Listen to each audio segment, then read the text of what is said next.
नमस्कार, आप देख रहे हैं के न्यूज। मैं हूं आपके साथ सुनी चौहान। आज का दिन बेहद अहम फैसले की घड़ी और जिस तरीके से रुझान सामने आ रहे हैं वो बेहद चौंकाने वाले हैं, क्योंकि कांटे की टक्कर और एक कड़ी चुनौती हर एक पार्टी के सामने। वोटिंग प्रतिशत की अगर बात की जाए तो इस बार चाहे पहले चरण यानी कि 4 मई का जिक्र कर लें या फिर 11 मई का जिक्र कर लें, वोटिंग प्रतिशत दूसरे चरण में बेहद कम देखने को मिला। बावजूद इसके जो स्थिति मजबूत नजर आ रही है वो बीजेपी की नजर आ रही है। और जो रुझान और आंकड़ों की बात की जाए, अगर नगर पंचायत अध्यक्ष की बात की जाए, 544 में 179 पर बढ़त बनती बीजेपी की नजर आ रही है। नगर पालिका अध्यक्ष की बात करें तो 199 में 87 यानी कि एक बढ़त, एक जीत की ओर बढ़ती हुई बीजेपी नजर आ रही है। बीजेपी की स्थिति बेहद मजबूत और दूसरे स्थान पर आप साइकिल को देख पा रहे हैं यानी कि सपा को देख पा रहे हैं। तीसरे स्थान पर आप बीएसपी यानी कि 35 पर सिमट कर रह गई है और कांग्रेस की स्थिति जो है वो बेहद दयनीय नजर आ रही है। यानी कि नेतृत्व की कमी कहा जाए या प्रचार प्रसार में कोई कमी रह गई या मुद्दों को भुनाने में कमी रह गई। कर्नाटक की स्थिति की अगर बात करें तो कर्नाटक की स्थिति बेहद, यहां पर कांग्रेस की स्थिति पूर्ण बहुमत कांग्रेस को मिलता नजर आ रहा है, क्योंकि कई ऐसे मुद्दे रहे यहां पर और जिन मुद्दों को प्राथमिकता दी कर्नाटक की आम जनता ने। हालांकि बीजेपी ने धर्म को भुनाने की कोशिश की, जो बेसिक मुद्दे थे उन मुद्दों से शायद बीजेपी भटक गई और यही वजह है कि आज कर्नाटक में कांग्रेस की स्थिति जो है वो मजबूत है बहुमत की ओर। और ये कहा जाए, इस बात से नकारा नहीं जा सकता है कि प्रचंड बहुमत की ओर अग्रसर होती नजर आ रही है, यानी कि जीत दर्ज करती हुई कांग्रेस नजर आ रही है। क्योंकि कर्नाटक की जो जनता है उसने मुद्दों को अहमियत दी है। सबसे अहम मुद्दा कर्नाटक का बेरोजगारी एक ऐसा मुद्दा, महंगाई एक ऐसा मुद्दा, और उन्हीं मुद्दों को प्राथमिकता दी गई है, उन्हीं मुद्दों के आधार पर वोटिंग की गई है। क्योंकि जन समर्थन जो कांग्रेस को मिलता नजर आ रहा है, कांग्रेस ने उन्हीं मुद्दों को, बेसिक मुद्दों को आम जनता के बीच में लेकर गए और उनका समर्थन भी मिलता नजर आ रहा है। जो रुझान अब तक निकलकर सामने आए हैं, प्रचंड बहुमत कांग्रेस को मिलता नजर आ रहा है। बीजेपी कहीं ना कहीं पीछे जाती नजर आ रही है और बीजेपी को मुझे लगता है अपनी स्ट्रैटेजी में बदलाव करने की जरूरत है। धर्म के मुद्दे को बार बार भुनाने की कोशिश तो की गई बीजेपी की तरफ से, लेकिन कर्नाटक की जनता ने इसे नकार दिया है। और इस पूरे तस्वीर की, यूपी से लेकर कर्नाटक तक की जो तस्वीर है, पल पल की अपडेट के न्यूज आप तक पहुंचा रहा है। जो आंकड़े निकलकर सामने आ रहे हैं, 177 पर बढ़त बनती हुई नजर आ रही है। बीजेपी की स्थिति बेहद मजबूती के साथ आगे बढ़ती हुई, साइकिल का स्थान दूसरा यानी कि 90 पर। नगर पालिका अध्यक्ष की बात की जाए तो यहां पर भी बीजेपी की स्थिति मजबूत नजर आ रही है और कर्नाटक में कांग्रेस को पूर्ण बहुमत मिलता हुआ नजर आ रहा है। और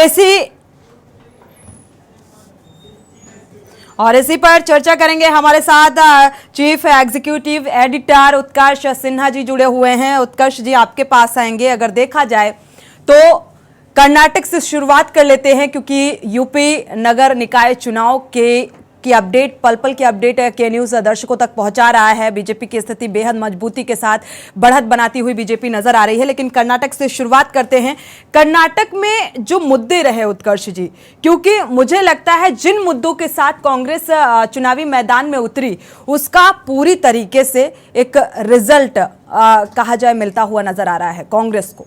बीजेपी को अपने स्ट्रैटेजी में बदलाव करने की जरूरत है, मुझे लगता है।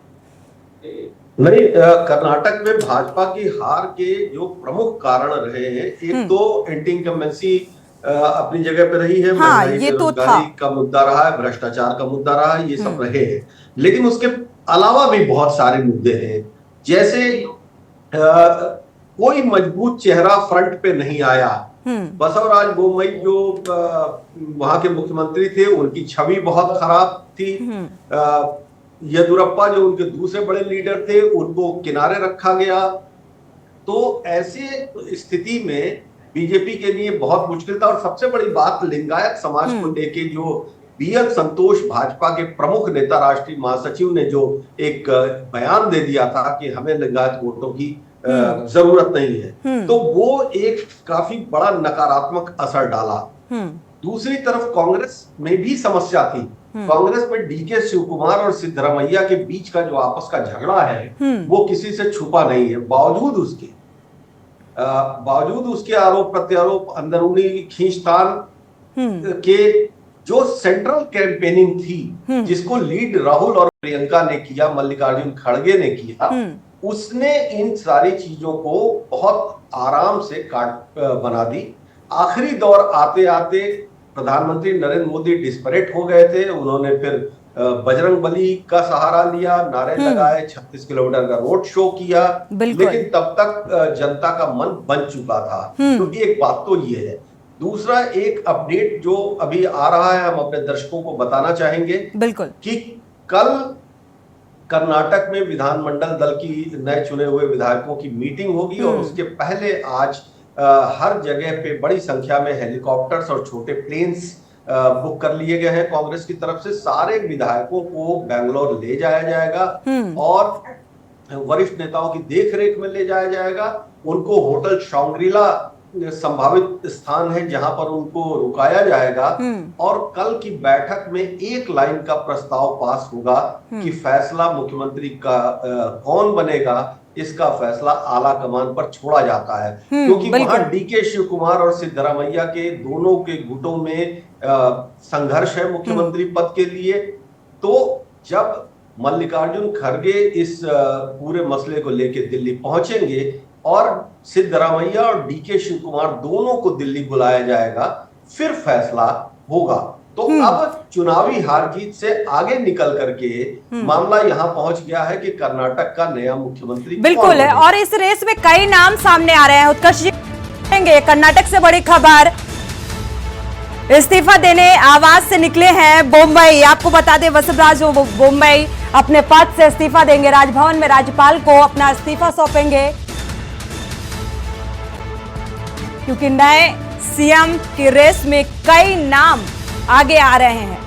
कर्नाटक के CM बसवराज बोम्मई इस्तीफा देंगे, जल्द ही राज्यपाल को सौंपेंगे इस्तीफा। तो इस्तीफा देने के लिए निकल चुके हैं, राजभवन का रुख कर चुके हैं, राज्यपाल को सौंपेंगे। और CM की रेस में कई नाम सामने आ रहे हैं।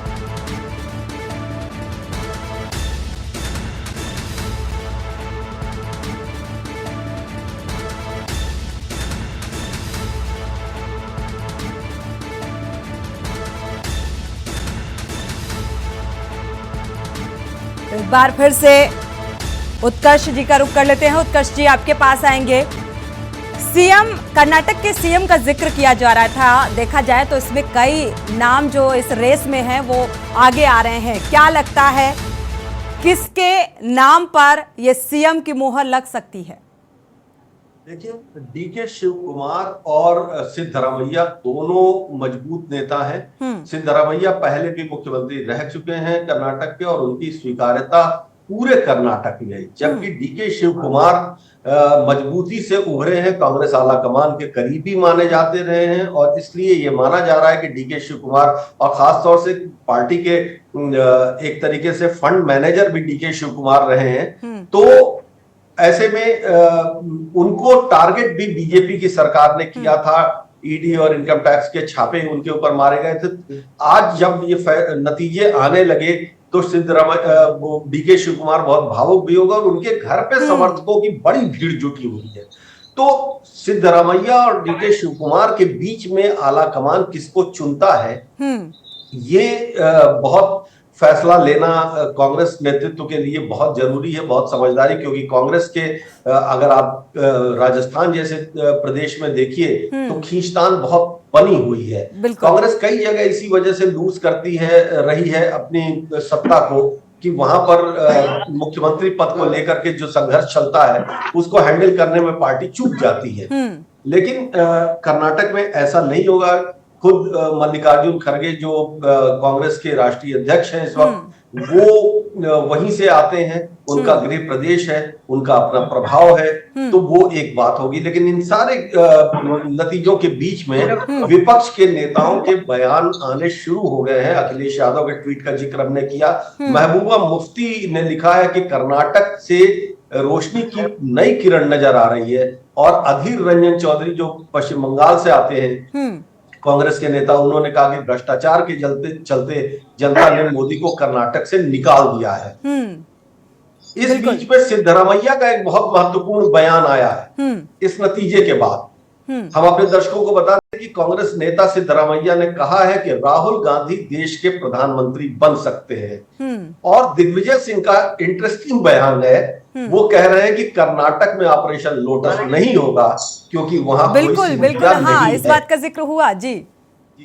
तो ये जो संकेत हैं, जो बयान है, राजनीति की आगे की दशा और खास तौर से विपक्ष की एकजुटता या तालमेल बनाने वाली जो बात थी, अब ये कवायद थोड़ी और तेजी से बढ़ेगी। बिल्कुल। इसी बीच बड़ी खबर एक बार फिर से बता दें, वापस से रुक करेंगे। कर्नाटक में कांग्रेस ने प्रचंड बहुमत हासिल किया है। बड़ी खबर, प्रचंड बहुमत मिलता हुआ कांग्रेस को नजर आ रहा है। बीजेपी नेता येदियुरप्पा ने अपनी हार कबूल की है और उन्होंने कांग्रेस को जिस तरीके से प्रचंड बहुमत मिला, वो जनसमर्थन और अपनी हार को स्वीकार किया है। बड़ी खबर, तो कांग्रेस को प्रचंड बहुमत मिलता हुआ नजर आ रहा है। और अब चिंतन मंथन इस बात को लेकर कि कर्नाटक का सीएम कौन होगा इस सीएम की रेस में, क्योंकि कई नाम आगे आ रहे हैं, चाहे डीके शिवकुमार की बात करें, सिद्धरमैया की बात करें, लेकिन किसके नाम पर सीएम की मोहर लगती है ये देखना होगा। क्योंकि अभी बैठकों का दौर चलेगा और बैठकों में चिंतन और मंथन होगा और उसके बाद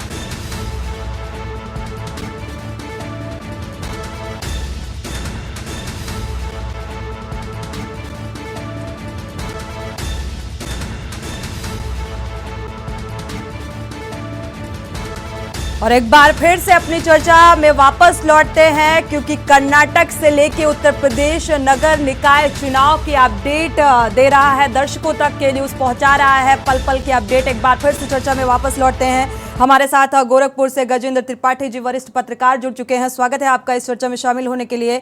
अजय चौधरी, वरिष्ठ पत्रकार, मेरठ से जुड़े हुए हैं, आपका भी स्वागत है इस चर्चा में शामिल होने के लिए। शकील सिद्दीकी, वरिष्ठ पत्रकार, लखनऊ से जुड़े हुए हैं, आपका भी स्वागत है इस चर्चा में शामिल होने के लिए। एक बार अजय चौधरी, आपका रुख कर लेते हैं। मेरठ की तस्वीर की बात करते हैं। फिलहाल इस तस्वीर को देखते हुए आप क्या कहेंगे एज ए पत्रकार, क्या मंथन कर पा रहे हैं? देखिए, के न्यूज एक जो है बहुत ही बड़ा प्लेटफॉर्म है और इसके जरिए जो है हमारी जनता तक ये बात पहुंचनी चाहिए कि जो है पश्चिमी उत्तर प्रदेश के जो है रुझान और चार्ज निकल के आए हैं। जैसा कि मैं आपको बता दूं, अगर मैं जो है पश्चिमी उत्तर प्रदेश की बात करूं तो गाजियाबाद में, आपका सहारनपुर में, जो है बरेली में, आपके रामपुर में बीजेपी ने अपनी जीत जो है दर्ज करा दी है। और अगर मैं मेरठ की बात करूं, मेरठ में जो है चुनाव बहुत ही जो है दिलचस्प रहा। अखिलेश यादव जी भी यहाँ पर कई बार रैली करने आए। सपा के कितने ही जो है यहाँ पर बड़े नेता यहाँ पहुंचे, लेकिन AIMIM ओवैसी जी की जो पार्टी है, AIMIM ने सपा को जो है करारी हार का सामना करना पड़ा जी। नहीं, दूसरी जो है दूसरे नंबर पर है, AIMIM दूसरे नंबर पर है और बीजेपी जो है प्रथम स्थान पर अभी तक चल रही है। जो बीजेपी के महापौर जो प्रत्याशी हैं हरिकांत अहलूवालिया जी, वो अभी लगभग 24,000 वोटों से चौथे राउंड के भी खुल चुका है, तो चौथे राउंड में 24,000 वोटों से आगे चल रहे हैं। दूसरे नंबर पर AIMIM के जो है प्रत्याशी हैं और तीसरे नंबर पर सपा आ रही है। तो इन चीजों से ये जो है इन सब ये जब जो आंकड़े आए हैं, इन सब आंकड़ों से और इन सब चीजों से ये समझ में आ रहा है कि सपा ने जिस तरह से जो है एक राष्ट्रीय मुद्दों को जो है लेकर यहाँ पर जो चुनाव में उतरे थे, वो पूरी तरह से फेल होते हुए नजर आ रहे हैं। सपा बिल्कुल अनम्यूट कर लीजिएगा सर। जी, आवाज मिल पा रही है जी। हाँ जी, जो रणनीति जो सपा ने बनाई वह रणनीति पूरी तरह से फेल हो पा रही है। AIMIM ने सीधे सीधे सपा के वोट काटे हैं, बीजेपी को कोई नुकसान किसी पार्टी से नहीं पहुंचा है। आपको मैं बताना चाहूंगा, बसपा ने भी जो है आपके जो है लगभग 12 जो है प्रत्याशी जो है मुस्लिम उतारे थे, लेकिन उसके बावजूद भी जो है बसपा भी जो है कोई अपना बड़ा रोल नहीं कर पाई है। बसपा भी फेल होती हुई नजर आ रही है। तो अभी आप देखें गाजियाबाद, झांसी, अयोध्या, बरेली, सहारनपुर और आगरा में खैर अभी जो है PSP में जो है टक्कर चल रही है, और मेरठ में भी जो है अभी जो लग रहा है कि जो है बीजेपी ही जिस तरह से आगे चल रही है, तो बीजेपी ही। बिल्कुल, बीजेपी की स्थिति जिस तरीके से मजबूत है, कमल खिलता हुआ नजर आ रहा है, ऐसे में लगता है अभी और पार्टियों को, समाजवादी पार्टी ने मेहनत बहुत की, जी तोड़ मेहनत की, लेकिन उस मेहनत का फल जो है मिलता हुआ नजर नहीं आ रहा है। और इससे ये बात भी साफ हो जाती है कि अभी और एक मजबूत रणनीति बनाने की जरूरत है और बेसिक जो मुद्दे हैं उन मुद्दों को भुनाने की जरूरत है, क्योंकि तैयारी तो बहुत है लेकिन तैयारी विफल होती नजर आ रही है। हमारे साथ डॉक्टर अनुपम सिंह भंडारी भी जुड़ चुके हैं, बीजेपी नेता। स्वागत है आपका इस चर्चा में शामिल होने के लिए। आपके पास आएंगे, लखनऊ का एक बार रुख कर लेते हैं शकील सिद्दीकी जी का। शकील सिद्दीकी जी, आपका रुख करेंगे। अगर देखा जाए तो इस बार बुलडोजर, बाबा का बुलडोजर रौंदता हुआ सभी को नजर आ रहा है, क्या कहेंगे? अनम्यूट करिएगा।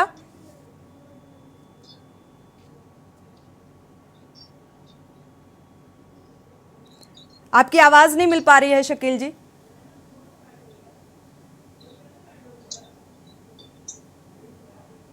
अनम्यूट कर लीजिए सर।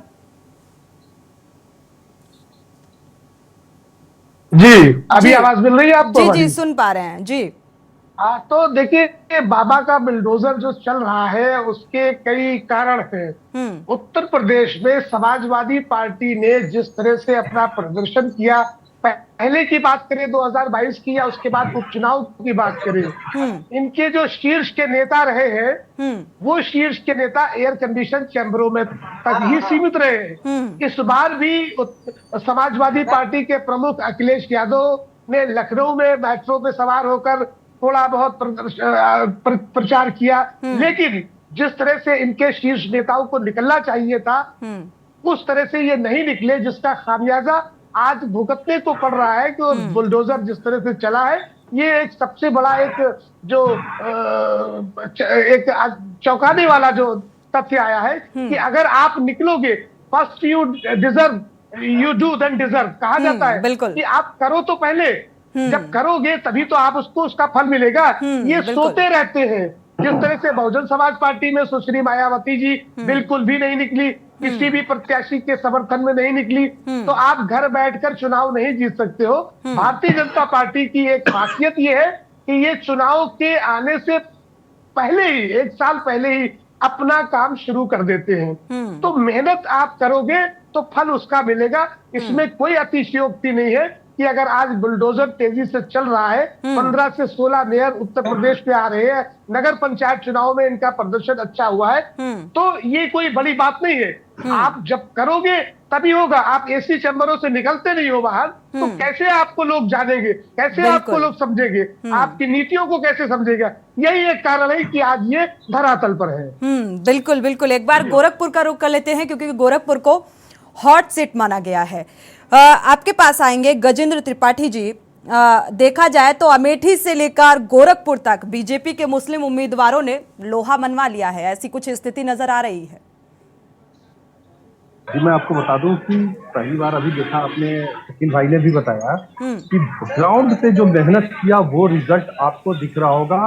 और सबसे बड़ी बात है कि ग्राउंड की मेहनत पर जातीय समीकरण को पूरी तरीके से ध्वस्त कर दिया। जबकि पहले आप देखते थे, आपको याद होगा, आप पिछले चुनाव को याद करिए और उनके बारे में आकलन करिए, तो आपको देखता होगा कि जातीय समीकरण बहुत तेजी से हावी था और उस जातीय समीकरण पे लोग मेहनत कम करते थे और जातीय समीकरण पे रिजल्ट ज्यादा आते थे। लेकिन इस चीज को ध्वस्त किया योगी आदित्यनाथ ने, और जो मेहनत की है, जो उन्होंने विकास के काम किए, जो लोगों के में ग्राउंड की मेहनत की है, जैसा शकील भाई ने बताया कि ग्राउंड पे मेहनत करना, वो ग्राउंड पे मेहनत की, जिसका नतीजा आज पूरे यूपी में दिख रहा है।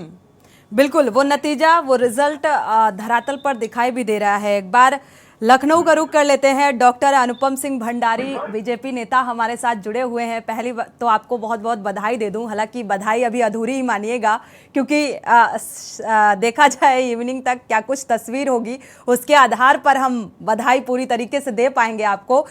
जो आपने मेहनत की, बीजेपी ने चुनाव प्रचार प्रसार में पूरी ताकत झोंक दी, और वो ताकत या कहा जाए या वो मुद्दे कहा जाए, हालांकि कर्नाटक की स्थिति पर भी बात करेंगे, लेकिन उससे पहले अभी यूपी निकाय चुनाव की हम बात कर लें तो स्थिति बेहद बेहतर नजर आ रही है अदर पार्टियों से। क्या कहेंगे?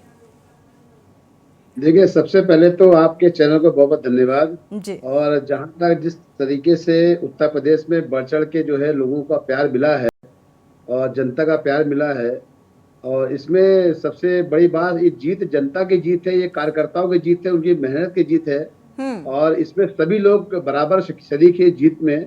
और उत्तर प्रदेश देखिए, जैसे आप लोगों को ज्ञात है, विकास के मुद्दों पे कार्य करता है। हमारे मुख्यमंत्री जी के नेतृत्व में, उनके मार्गदर्शन में, मोदी जी के, योगी जी के मार्गदर्शन में जिस तरीके उत्तर प्रदेश शकील जी आपके पास वापस लौटेंगे, तो उससे अलग अलग मानक सेट कर रखे हैं, उससे यह प्यार आना और ये प्यार जो है वोट में तब्दील होना स्वाभाविक था। देखिए, कई चीजें हैं, आप देखा कोरोना कालखंड के अंदर किस तरीके से देश का में जो है उत्तर प्रदेश का जो है स्थिति कितनी उन्होंने मजबूत करके रखी थी योगी जी ने। जिस तरीके से आगे तारीख में अगर आप बात करें, उज्ज्वला योजना की बात करें, ऐसी कई सारी योजना है जिसमें उत्तर प्रदेश को प्रथम स्थान पर लाके खड़ा कर दिया, इतनी बड़ी अर्थव्यवस्था में सहयोग देने का खड़ा कर दिया। तो ये सब चीज जनता जानती है कि कौन, और जीरो टॉलरेंस की नीति जिस तरीके से माफियाओं का सफाया किया उत्तर प्रदेश के अंदर, ये सब चीज जीत है, ये प्रदेश की जीत है, एक एक कार्यकर्ता की जीत है, ये उत्तर प्रदेश के हर व्यक्ति की जीत है। तो बिल्कुल, हर एक व्यक्ति की जीत है। अनुपम जी आपके पास वापस लौटेंगे। शकील जी कुछ कहना चाह रहे हैं, क्योंकि उज्ज्वला योजना का जिक्र किया है तो कर्नाटक की वो तस्वीर मुझे याद आ गई जब वहां पर उत्कर्ष जी, वो तस्वीर आपने देखी होगी कि सिलेंडर की पूजा भी की जा रही है उज्ज्वला योजना के तहत, और उसकी पूजा अर्चना कर, और महंगाई, अल्टीमेटली अगर महंगाई की बात करें तो वो तस्वीर जहन में आ जाती है। शकील जी अपनी बात को पूरा कर लीजिए, आप कुछ कहना चाह रहे थे, इसके बाद उत्कर्ष जी के पास जाएंगे। मैं ये कहना चाह रहा हूँ अनुपम जी, जिस तरह से एक योगी चालीसा एक तरह से कह रहे हैं कि उत्तर प्रदेश में विकास हो रहा है, उत्तर प्रदेश में जीरो टॉलरेंस की नीति है, उत्तर प्रदेश में अपराध पर नियंत्रण किया गया, उत्तर प्रदेश में और भी तमाम मुद्दों पर जो है काम किया गया, लेकिन ये सिर्फ कागजी बातें हैं, कागजी घोड़े उड़ाए जा रहे हैं। सवाल ये है कि जिस तरह से भारतीय जनता पार्टी का जो प्रदर्शन होता, मैंने पहले भी कहा है कि आप अगर मेहनत करोगे तो उस मेहनत का फल मिलेगा, लेकिन अगर विकास की बात करोगे, आप ये बताइए, कोई भी अपराधी है, पुलिस अभिरक्षा में उसकी हत्या कर दी जाती है, पुलिस की मौजूदगी में उसे मार दिया जाता है, एक माँ और बेटी को कानपुर में जला दिया जाता है, बुलडोजर चला दिया जाता है, और भी ऐसे तमाम मुद्दे हैं। कर्नाटक की आपने जिक्र किया, महंगाई का जिक्र किया, उज्ज्वला योजना का जिक्र किया। आज उज्ज्वला योजना का हासिल क्या है कि गाँव में लोग जो है, और जिस तरह से गैस सिलेंडर बांटे गए थे वो आज बच्चों के खेलने के काम आ रहे हैं, वो कोई किसी काम के नहीं है।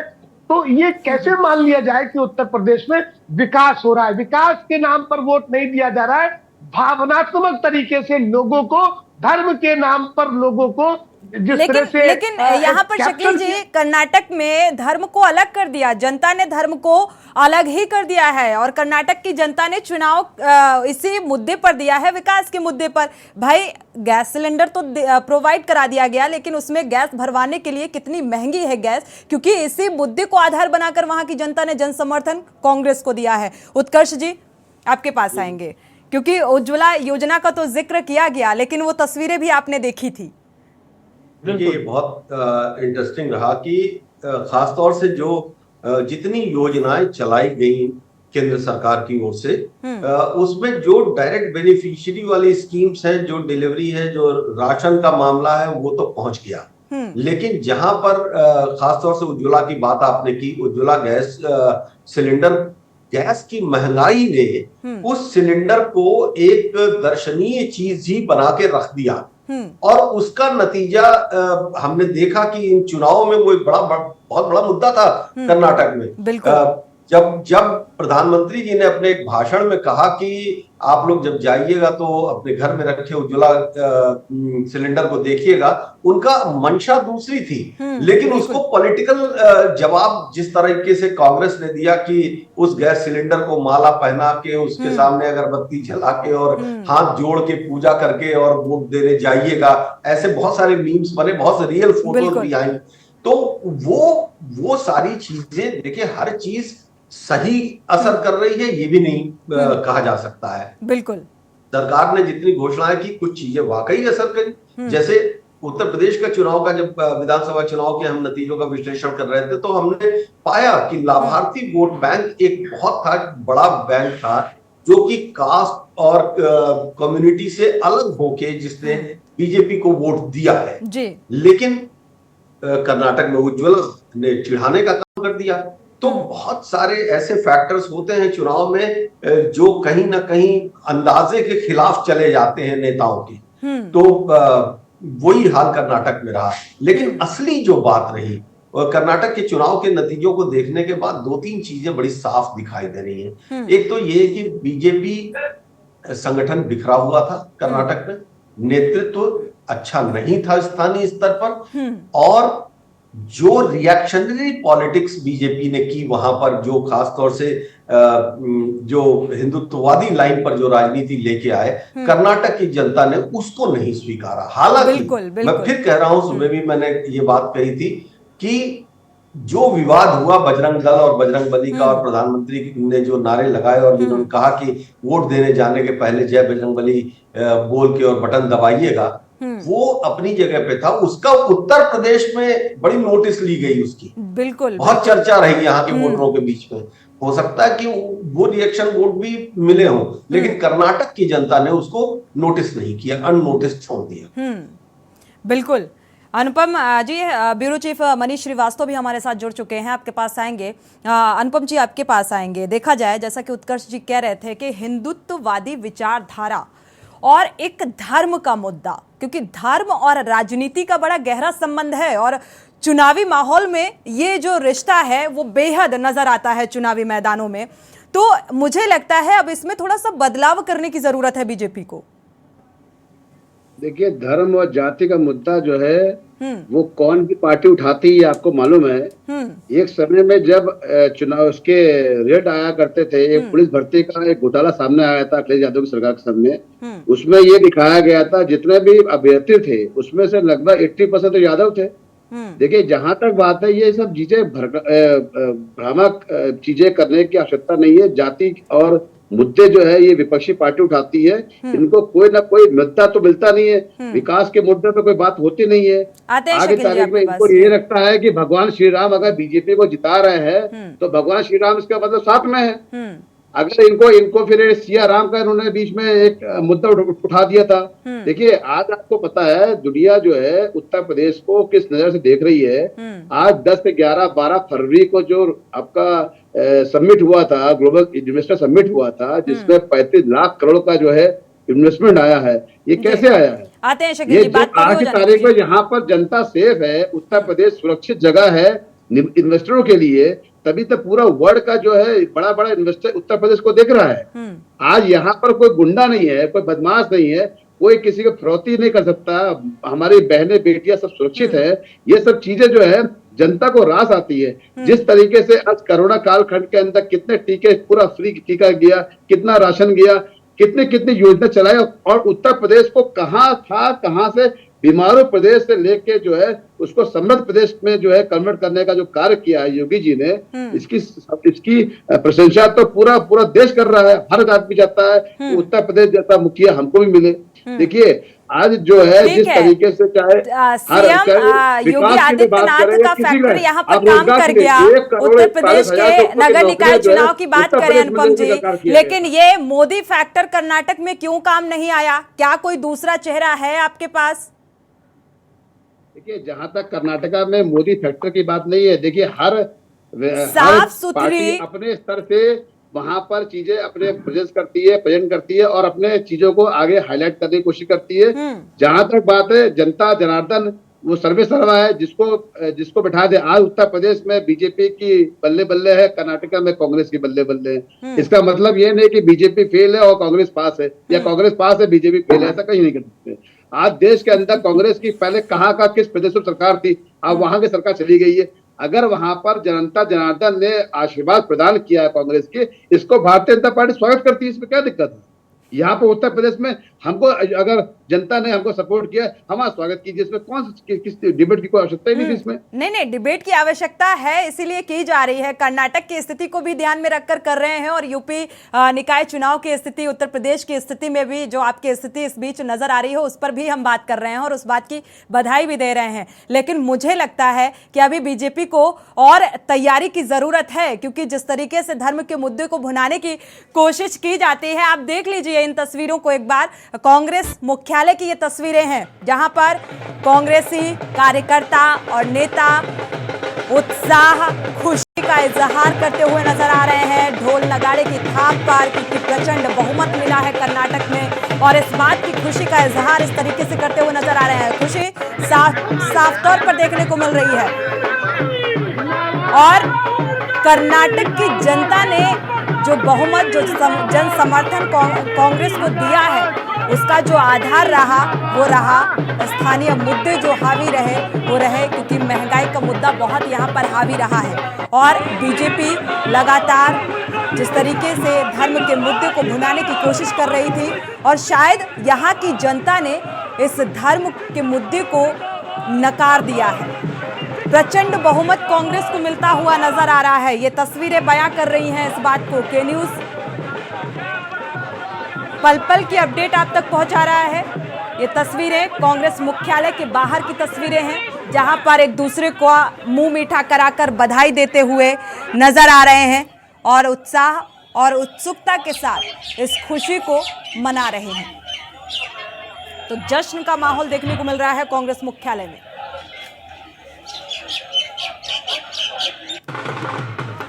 और अब चिंतन और मंथन इस बात को लेकर कि सीएम की मोहर किस नाम पर लगती है, क्योंकि सीएम के रेस में कई नाम सामने आ रहे हैं। इस पर भी चिंतन और मंथन होगा, बैठकों का दौर चलेगा।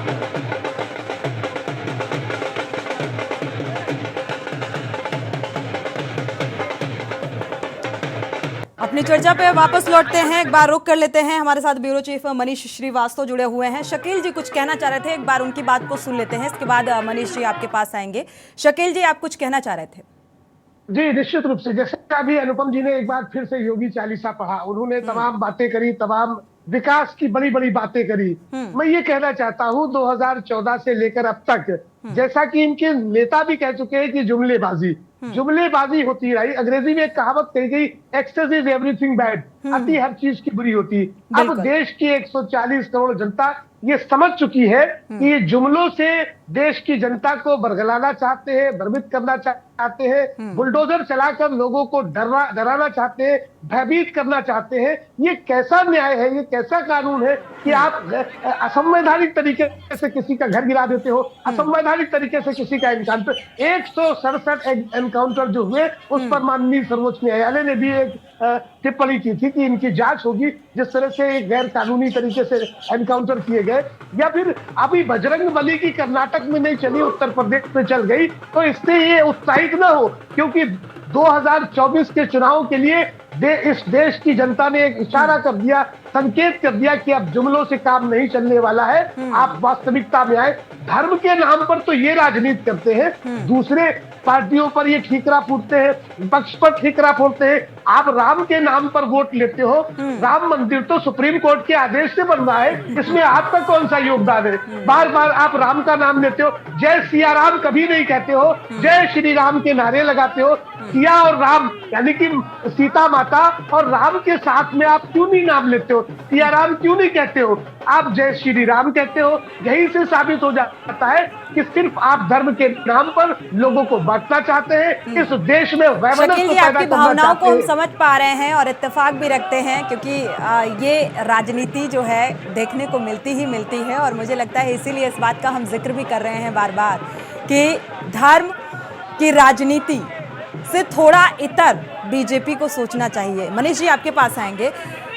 जिस तरीके से शकील जी बोल रहे थे, अभी इस बार आपने देखा होगा कि वोटिंग प्रतिशत में भी बहुत कमी देखने को मिली, क्योंकि अब जनता भी जागरूक हो चुकी है और जनता भी विकास के मुद्दे पर ही मतदान करना चाहती है।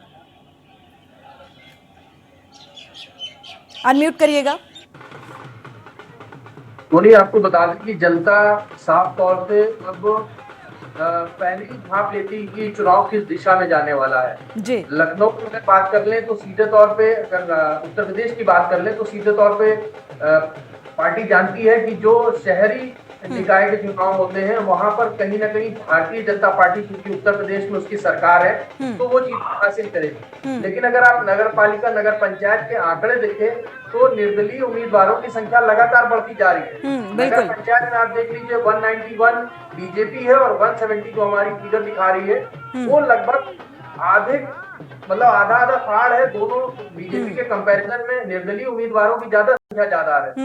तो ऐसे में जो नगर पंचायत, जो ग्रामीण क्षेत्र है, वहां पर जनता अपने विकास को चाहती है। इसका साफ उदाहरण यही है कि कहीं ना कहीं ग्रामीण क्षेत्रों में जो क्षेत्रीय नेता हैं, जो क्षेत्रीय लोग हैं, उनको अपना प्रतिनिधित्व दे करके ग्रामीण जनता उनको जिताना चाहती है कि वो क्षेत्र के लोगों को वो काम करेंगे। कहीं ना कहीं भारतीय जनता पार्टी इस नगर पंचायत चुनाव के अगर हम आकलन की बात करें तो वहां पर पीछे होती दिखाई दे रही है। अगर समाजवादी पार्टी की बात करें तो वो शहरी क्षेत्रों में कहीं ना कहीं पीछे हो रही है। भारतीय जनता पार्टी का आंकड़ा लगातार बढ़ रहा है। तो ये उत्तर प्रदेश की जातिगत मनीष जी वापस लौटेंगे। कर्नाटक की जीत पर जश्न का माहौल, कांग्रेस कार्यालय में जश्न का माहौल देखने को मिल रहा है और खुशी का इजहार। कांग्रेस के कार्यकर्ता ढोल नगाड़े पर नाचते झूमते नजर आ रहे हैं, खुशियां मनाते हुए नजर आ रहे हैं। जिस तरीके से प्रचंड बहुमत हासिल किया है कांग्रेस ने, कांग्रेस मुख्यालय के बाहर की ये तस्वीरें, जश्न का माहौल नजर आ रहा है। तो कर्नाटक के साथ साथ दिल्ली कांग्रेस कार्यालय में भी जश्न देखा जा रहा है।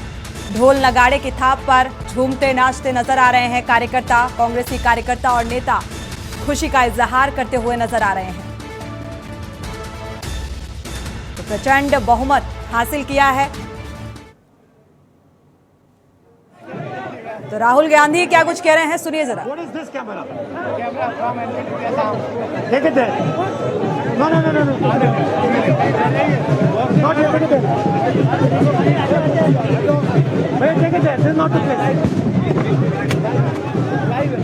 ठीक है भैया, उधर ले जाओ। No remove it. Everybody should be there, brother. Karnataka में प्रचंड बहुमत हासिल करने के बाद मीडिया से मुखातिब होते हुए आप राहुल गांधी को देख पा रहे हैं। राहुल जी आपको संबोधित करेंगे, प्लीज शांत हो जाइए। I switched it off. शांत हो जाइए, क्योंकि यहाँ पर बेहद हलचल देखने को मिल रही है। राहुल जी अभी प्रेस को संबोधित करेंगे। प्रेस कॉन्फ्रेंस कर रहे हैं राहुल गांधी। नमस्कार। नमस्कार। नमस्कार। तो लोगों का अभिवादन, नमस्कार। नमस्कार करते हुए आप ये तस्वीरें राहुल गांधी की देख पा रहे हैं। कांग्रेस मुख्यालय में जश्न का माहौल भी है। ऐसे प्रचंड बहुमत के बाद खुशी देखने को मिल रही है और इस प्रचंड बहुमत के बाद प्रेस कॉन्फ्रेंस करते हुए नजर आ रहे हैं राहुल गांधी। राहुल जी बोलेंगे, शांत हो जाइए। नमस्कार। 2 मिनट।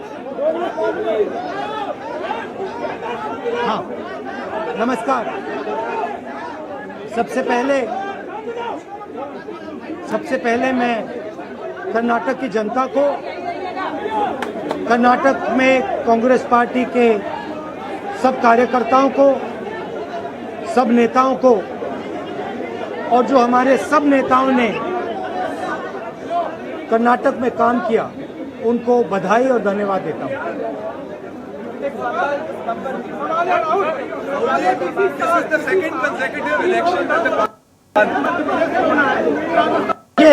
देखिए, कर्नाटक के चुनाव में एक तरफ क्रोनी कैपिटलिस्ट की ताकत थी, दूसरी तरफ गरीब जनता की शक्ति थी और शक्ति ने ताकत को हरा दिया। और यही हर स्टेट में होगा। कांग्रेस पार्टी कर्नाटक में गरीबों के साथ खड़ी हुई, हम गरीबों के मुद्दों पर लड़े।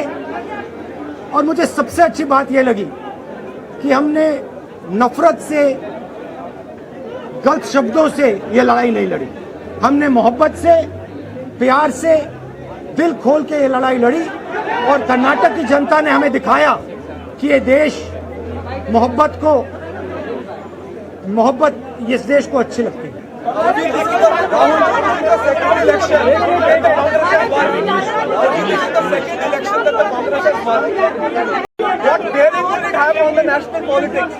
कर्नाटक में नफरत की बाजार बंद हुई है, मोहब्बत की दुकानें खुली हैं। ये सबकी जीत है। सबसे पहले ये कर्नाटक की जनता की जीत है। हमने चुनाव में कर्नाटक की जनता से, गरीब जनता से 5 वायदे किए थे। मैंने अपने भाषण में कहा, खारगे जी ने भाषण में कहा, सब नेताओं ने भाषण में कहा था कि हमारे 5 वायदे हैं। हम इन वायदों को पहले दिन पहली कैबिनेट मीटिंग में पूरा करेंगे। मैं फिर से कर्नाटक की जनता को दिल से बधाई देना चाहता हूं, धन्यवाद देना चाहता हूं। नमस्कार, जय Hind. Thank you. Thank you. तो आपने सुना, प्रेस कॉन्फ्रेंस करते हुए राहुल गांधी ने साफ तौर पर कर्नाटक की जनता का धन्यवाद अदा किया और कार्यकर्ताओं की मेहनत का शुक्रिया अदा किया। और इसके बाद उन्होंने जो कहा कि क्रोनी कैपिटल की ताकत और जनता की शक्ति, और ताकत को शक्ति ने हरा दिया। जिस तरीके से कर्नाटक की जनता का जन समर्थन कांग्रेस को मिला है, और हर स्टेट में ये शब्द बेहद महत्वपूर्ण है, क्योंकि एक चुनौती भी है अदर पार्टियों के लिए, बीजेपी के लिए भी ये एक चुनौती के तौर पर ही है कि हर स्टेट में ही ऐसी ही स्थिति होने वाली है। एक बार रुक कर लेते हैं, हमारे साथ अनुपम सिंह भंडारी जुड़े हुए थे, आपसे कुछ देर बाद जुड़ेंगे तो जरूर इस बात को साझा करेंगे। लेकिन कर्नाटक में जो प्रचंड बहुमत से जीत हासिल की है कांग्रेस ने, इस बात की खुशी और इस बात का धन्यवाद कर्नाटक की जनता को, क्योंकि 5 वादे जो किए थे कांग्रेस ने, उन वादों के आधार पर जिस तरीके से जन समर्थन मिला है और प्रचंड बहुमत हासिल किया है, इससे सबसे पहली प्राथमिकता कांग्रेस की है उन 5 वादों को पूरा करना, क्योंकि गरीब और बेसिक मुद्दों के आधार पर ये जीत हासिल की है कांग्रेस ने। और एक कड़ी चुनौती विपक्षी पार्टियों के लिए, बीजेपी के लिए, क्योंकि साफ तौर पर यह कहा है कि आगे हर स्टेट की ऐसी ही स्थिति होने वाली है, क्योंकि गरीब जनता के मुद्दों को लेकर कांग्रेस आम जनता के बीच में जाएगी।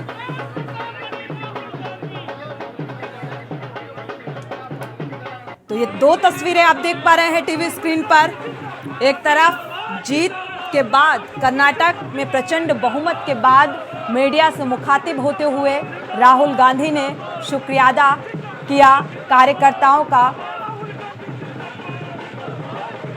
और उन्होंने साफ तौर पर यह कहा कि मुझे जनता का प्यार मिला है, मोहब्बत की जीत और नफरत की हार हुई है। जिस तरीके से डिवाइड करने की एक कोशिश की गई थी, और दूसरी तस्वीर उस प्रचंड बहुमत के बाद की है, कांग्रेस मुख्यालय की है, जहां पर जश्न का माहौल देखने को मिल रहा है। ढोल और नगाड़ों की थाप पर लोग जश्न मनाते हुए, जो कांग्रेसी कार्यकर्ता हैं, जो नेता हैं, वो जश्न में डूबे हुए नजर आ रहे हैं। नारेबाजी हो रही है, राहुल गांधी जिंदाबाद के नारेबाजी के साथ उत्सुकता, उत्साह, जीत का जश्न साफ तौर पर देखने को मिल रहा है। तो आगे की राह बीजेपी के लिए इतनी आसान होने वाली नहीं है, अगर कर्नाटक की स्थिति को ध्यान में रखकर बात की जाए। क्योंकि पूरी ताकत बीजेपी की तरफ से भी झोंकी गई। प्रधानमंत्री नरेंद्र मोदी ने बम्पर मेगा रोड शो किया, बावजूद इसके यहां पर मोदी फैक्टर काम करता हुआ नजर नहीं आ रहा है।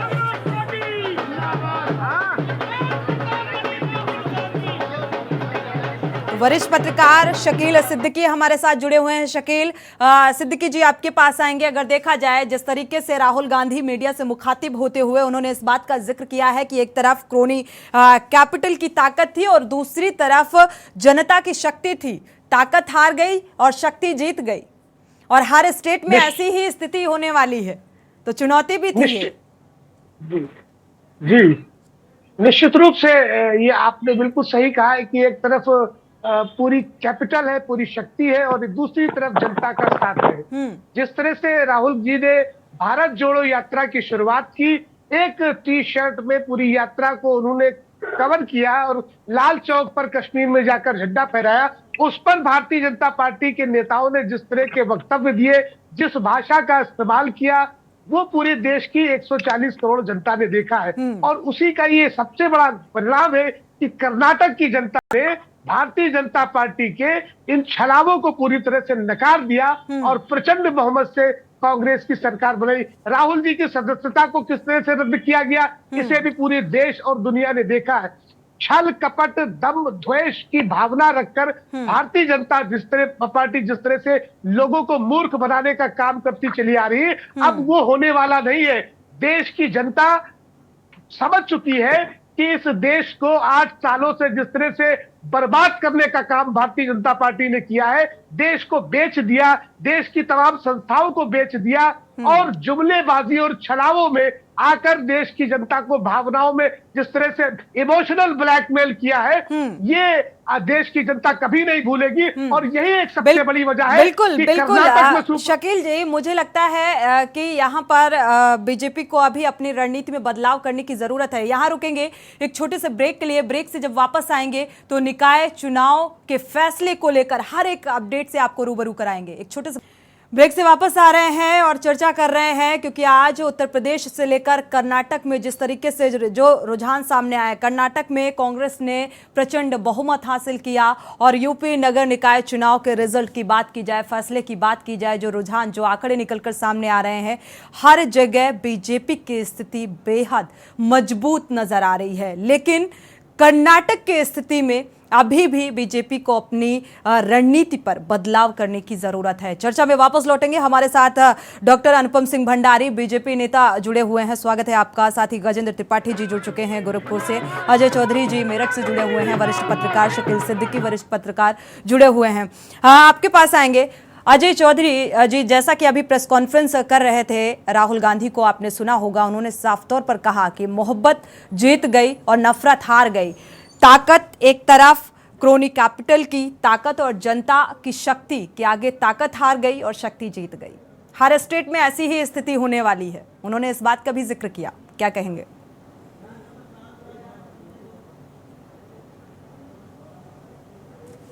अजय चौधरी जी, आपको आवाज मिल पा रही है? अजय चौधरी जी, आपको आवाज मिल पा रही है? मुझे लग रहा है आवाज नहीं पहुंच पा रही है अजय जी तक। वापस से रुक करेंगे आपका। गजेंद्र त्रिपाठी जी का रुक कर लेते हैं, इसी बात का जवाब लेंगे। गजेंद्र जी, आपसे अनम्यूट कर लीजिएगा। जी बताएं।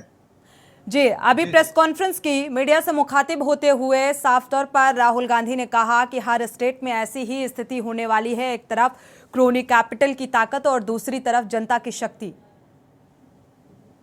देखिए, ये कहना गलत है। ये उनकी भाषा है, ये अपनी भाषा शैली का प्रयोग हमेशा ही ऐसे करते हैं, शायद इसीलिए ऐसा कहना और बाकी लोगों के लिए उचित नहीं होगा, क्योंकि ये सभी को पता है कि कर्नाटक एक ऐसा राज्य है जहां आते हैं शकील, किसी भी तरीके से कहीं भी कोई समीकरण ऐसा नहीं काम करता है। ठीक है, वहां पे अलग अलग जातियां हैं, अलग अलग लोग हैं, अलग अलग विचारधाराएं हैं, लेकिन उसका एक रिस्पॉन्स अगर आप देखा जाए तो राहुल गांधी को यूपी का भी रिजल्ट देख करके फिर ये बोलना चाहिए था, चूंकि ऐसे में ये बयान कहीं से इसके साथ परफेक्ट नहीं बैठता है। जी बिल्कुल। यूपी नगर निकाय के रिजल्ट की बात करें, शकील जी आते हैं आपके पास।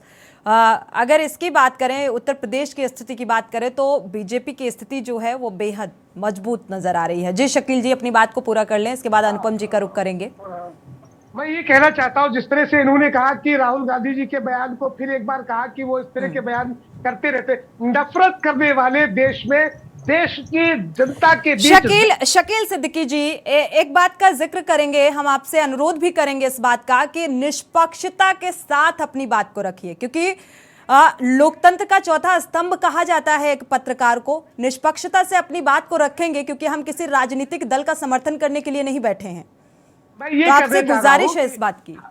निश्चित रूप मैं ये कहना चाह रहा हूं कि हमारा देश प्यार और मोहब्बत का एक बहुत बड़ा गुलदस्ता है, जिसमें हर तरह के, हर धर्म, हर वर्ग, हर जाति के फूल यकजा है। तो यहाँ पर अगर कोई मोहब्बत की बात करता है तो आप उसे कहते हो कि ये बयानबाजी है, ये ढकोसलेबाजी है। राहुल गांधी जी ने अगर प्यार और मोहब्बत की बात करी है, लोगों से मिलकर बात करी है, लोगों के बीच में जाकर बात करी है, तो आप उसे ढकोसला कहते हो।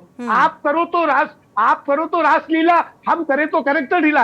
ये देश की जनता देख रही है।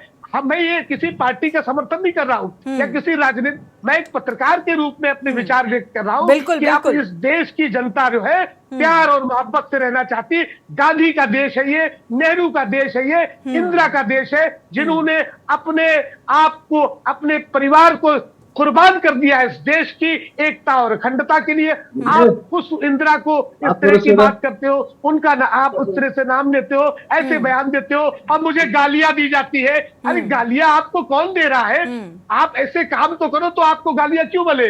आपने राहुल जी को पप्पू बना दिया, और उसी पप्पू ने आज आपको कर्नाटक में दिखा दिया कि पप्पू भी पास हो सकता है। मैं इतना ही कहना चाहूंगा। बिल्कुल ठीक बात, आपके बात से इत्तेफाक भी रखते हैं। अनुपम जी आपके पास आएंगे। पप्पू पास हो गया, इस बात पर आपकी राय तो हम पहले ले चुके हैं, लेकिन अभी जो मीडिया से मुखातिब होते हुए राहुल गांधी ने कहा कि शक्ति जीती है, ताकत हार गई, तो इस बात के क्या मायने आप समझ पा रहे हैं? क्योंकि उन्होंने ये भी कहा कि हर स्टेट में ऐसी ही स्थिति होने वाली है।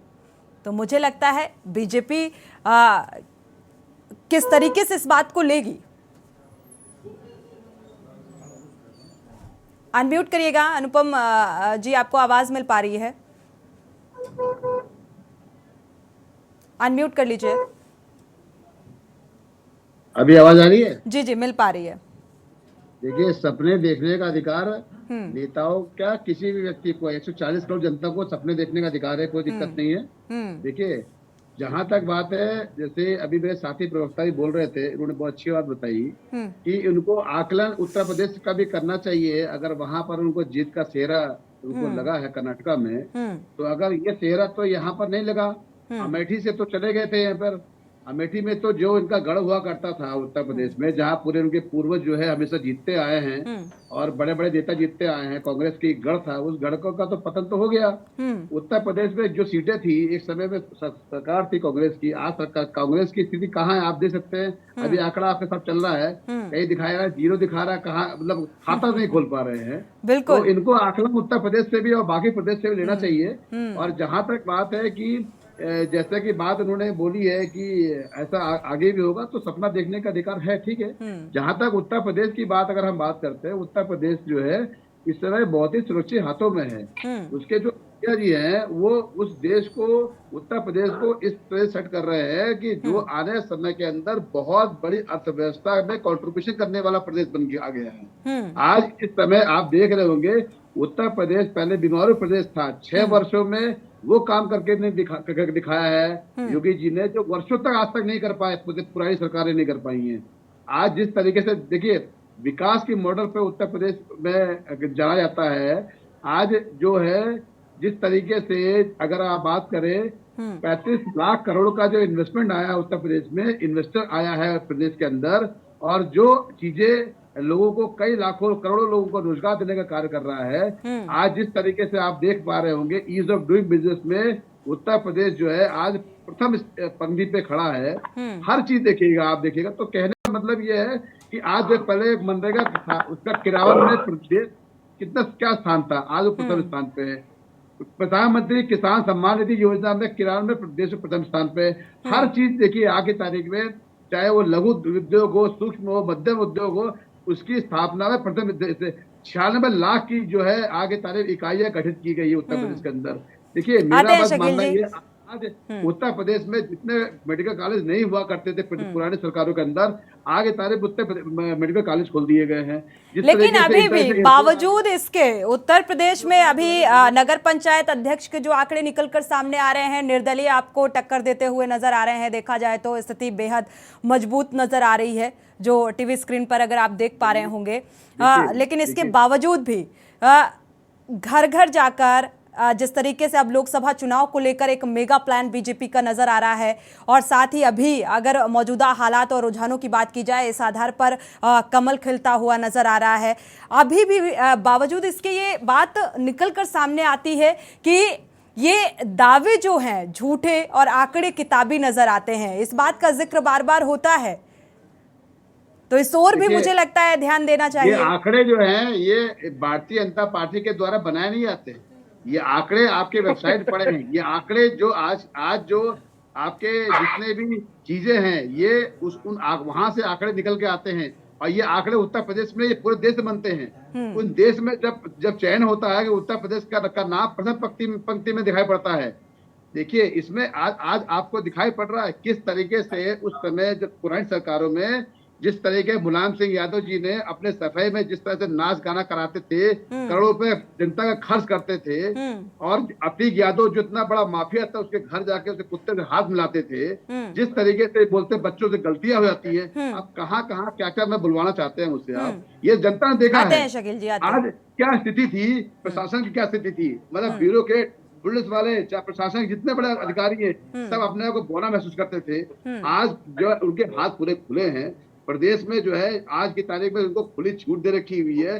शासन पे पूरा नियंत्रण रखा गया है जितने ब्यूरोक्रेट्स का। जिस तरीके से आज जीरो टॉलरेंस की नीति पे काम हो रहा है, कहीं भी कोई दिक्कत नहीं, कोई दंगा चलिए, जीरो टॉलरेंस की नीति के तहत काम किया जा रहा है। ट्रिपल इंजन पर जिस तरीके से सीएम योगी आदित्यनाथ ने जोर दिया और प्रचार प्रसार के लिए पूरी तैयारी के साथ चुनावी मैदान में नजर आए, चुनावी जनसभाओं को संबोधित किया, मुझे लगता है जो सीएम योगी आदित्यनाथ का जो चेहरा है, उनके चेहरे का जादू तो यहाँ पर उत्तर प्रदेश में नजर आ रहा है, जिस तरीके से जो रुझान निकलकर सामने आ रहे हैं।